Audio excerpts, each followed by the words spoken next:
কুরবানি বলতে সরকারের আইনের ওপরে আমরা কেউ যেতে রাজি নয়।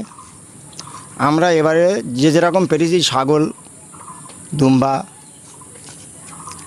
ভেড়া এটাই দিয়ে আমরা চালিয়ে নিয়েছি, অসুবিধা আমাদের কিছু নেই।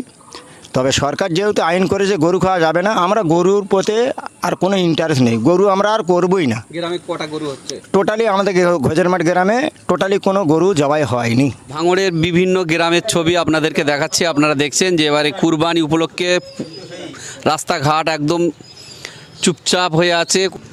চলুন আমরা আরও একটু যাই।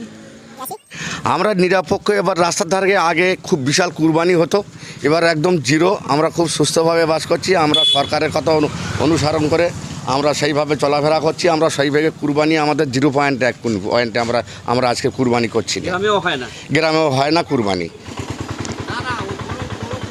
আমাদের এখানে আমাদের এই বাড়িতে প্রত্যেক বছরে 3টে করে হয়। এবারে আমাদের কোনো কুরবানি, আমরা সব ছেলেরা ভাইরা সব চলে যাচ্ছি কলিনওয়ার্ডে খেলতে। হ্যাঁ, খেলতে যাচ্ছি। কুরবানি হবে না, কুরবানি হবে না। ছাগলও হয় না। ছাগল টুকটাক 2-1 দিচ্ছে, 2-1। আর এখন খেলতে যাচ্ছ? এখন খেলতে যাচ্ছি। আমার ভাই চলে এসছে। ঈদের দিনে খেলা? ঈদের দিনে খেলা, আমাদের তো ঈদের দিনে কুরবানি হতো, আমরা সব ব্যস্ত থাকতাম। এবারে কোনো কুরবানি নেই, কোনো ব্যস্ত নেই, সব চলে গেছে অনেক লোক। এবার আমরা যাব।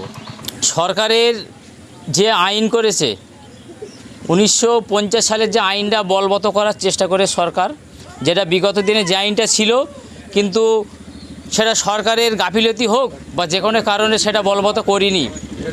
বর্তমান 2026 সালে বিধানসভা ভোটের পর যে পশ্চিমবাংলায় বিজেপি সরকার এসছে, সেই আইনটাকে যাতে কার্যকরী করা যায় সেইভাবে তারা উদ্যোগ নিয়ে এই কুরবানিটাকে গরু কুরবানি পশু হত্যা না করার স্বার্থে সরকার যে আইন করেছে তাকে আমরা মান্যতা দিয়ে এই কুরবানিটা যাতে দেশের মানুষ হিন্দু মুসলমান ভ্রাতৃত্ব বজায় রাখার জন্য আমরা এই কুরবানিটা দেশের আইনকে মান্যতা দিয়ে আমরা শান্তি বজায় রাখার জন্য